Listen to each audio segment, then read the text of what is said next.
लगभग 50 साल पुरानी बात है। गर्मियों के दिन थे। संझा अपनी चादर पसार रही थी धरती पर। एक विवाहित जोड़ा जल्दी जल्दी अपने गांव की ओर बढ़ा जा रहा था।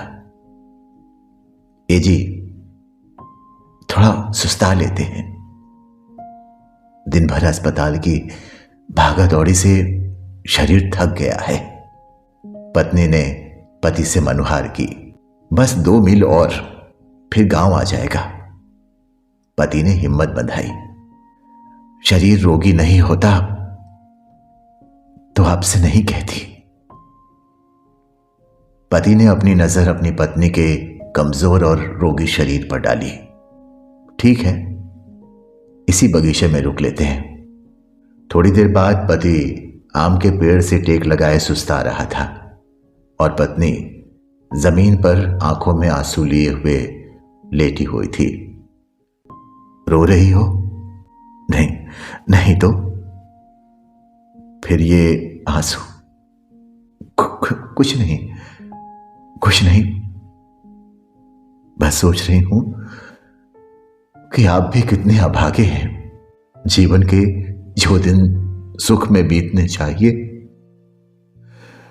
उस समय आप मुझे लेकर अस्पतालों के चक्कर लगा रहे हैं। अरे तो इसमें क्या अफसोस करना? पति धर्म होता क्या है आखिर? आप तो पति धर्म निभा रहे हैं, पर मैं ही चूक गई। अगर इस रोग से चल बसी तो मरने के बाद भी यही अफसोस रहेगा कि आपको कुछ सुख नहीं दे पाई, कुछ सुख नहीं दे पाई आपको। पागल ऐसा नहीं सोचते। अभी तो हमारे राम लक्ष्मण आने वाले हैं, हमारे बुढ़ापे की पतवार। हाँ, पति ने आत्मविश्वास से कहा। आप भी सपने खूब देखते हैं। इधर जान की पड़ी है और आपको अब भी अपने राम लक्ष्मण पर इतना विश्वास है। पत्नी के होठों पर क्षीण मुस्कुराहट आकर चली गई। वही तो, परिस्थितियां जितनी विषम होती हैं, मेरा अपने राम पर भरोसा और दृढ़ होता चला जाता है। मैं क्यों सोचूं जब मेरे बारे में सोचने वाले वे हैं प्रभु श्री राम। सब मन बहलाने की बातें हैं जी।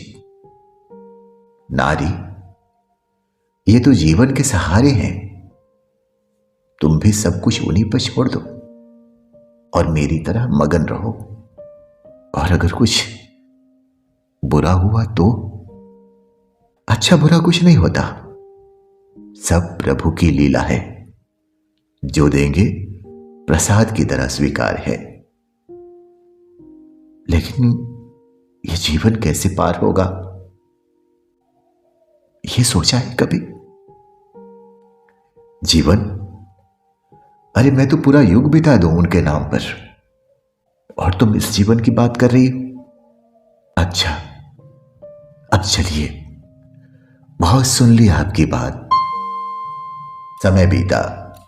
कालांतर में पति की बातें सच साबित हुई। जिस पत्नी के बचने की कोई आस नहीं थी, सचमुच उसकी गोद में राम लक्ष्मण आए। जीवन की कोई साथ बाकी ना रही उन दोनों की। राम के प्रति अगाध विश्वास हमें कभी टूटने नहीं देता। मन में राम रम जाए तो जीना सहज हो जाता है।